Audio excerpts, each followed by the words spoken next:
여러분, 요즘 식당 사장님들 진짜 최악이에요.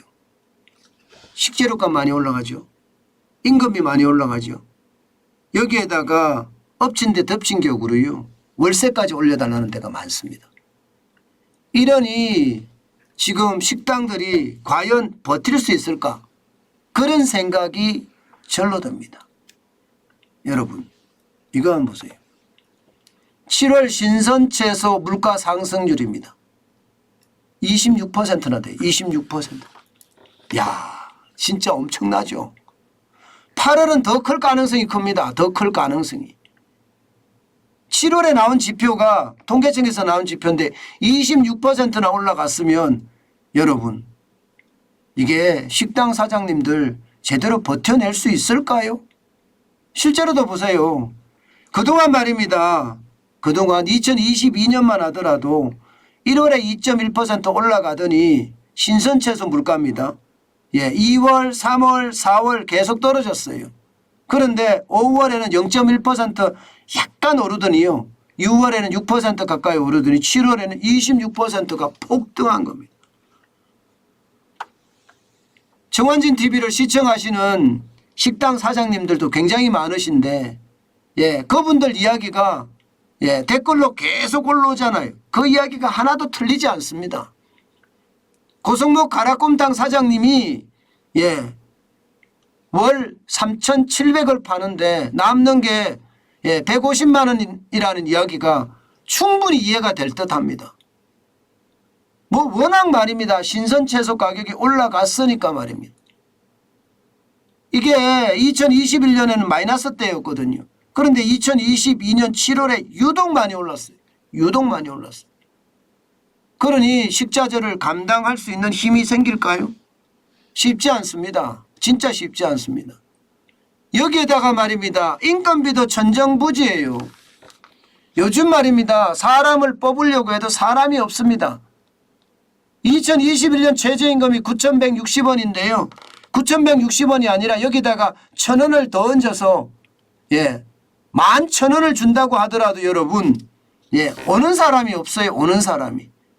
오는 사람이 있어야지 알바를 쓰든지 아니면 정규직을 쓸 텐데 오는 사람이 없으니까 쓰기도 힘들어요. 실제로 말입니다. 알바문에 올라온 올 1분기입니다.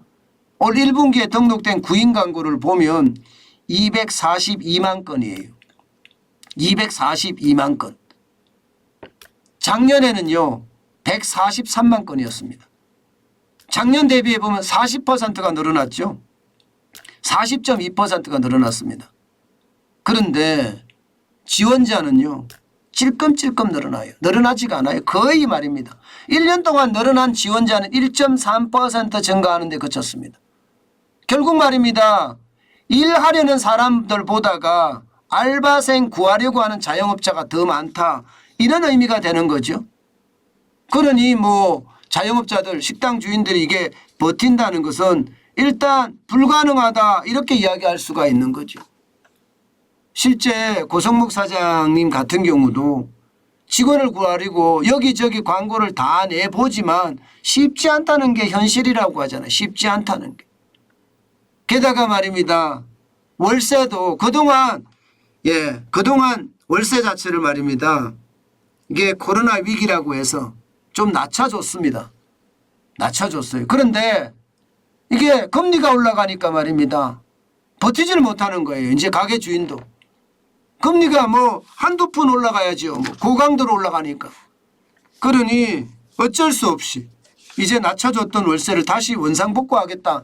이렇게 이야기하니까 이게 아이고야 어떡하나 큰일 났네. 이런 이야기가 나올 수밖에 없는 겁니다. 그러니 식당 사장님들의 눈물은 마르지 않는다. 이렇게 이야기할 수가 있겠죠. 그런데 대한민국 사람들은 진짜 대단하다고 저는 생각하는 게 하늘이 무너져도 죽으라는 법은 없다. 뭐 이런 얘기가 진짜 맞는 것 같아요. 식당 하는 분들이 살아남기 위해서 발부둥 치는 현장 바로 여기에 있습니다. 이제는요 쉽게 말하면 브레이크 타임을 늘리는 거예요. 브레이크 타임을. 얼마나 늘리느냐 여러분 보세요. 여기도 이게 매일경제에서 보도한 한 식당에 대한 이야기인데요.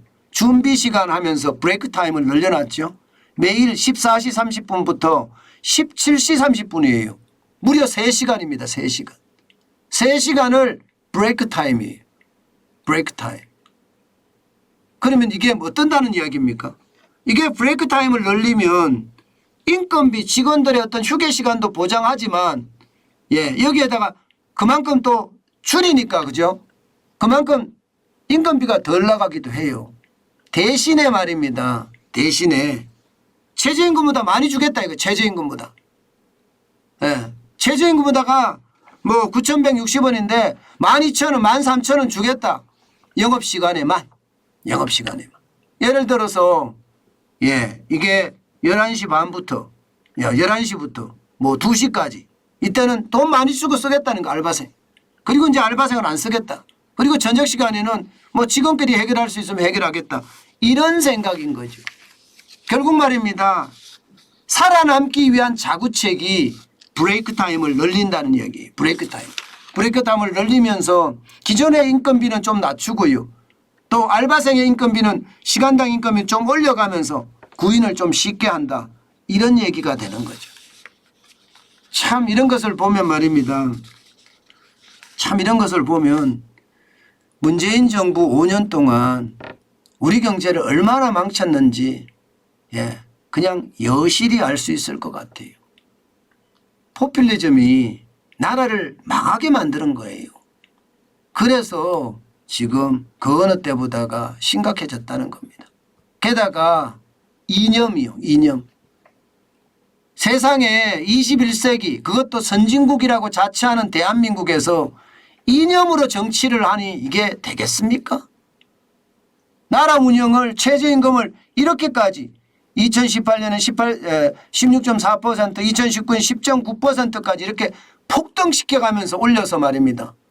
나라가 정상적으로 돌아가는 것도 이상하죠.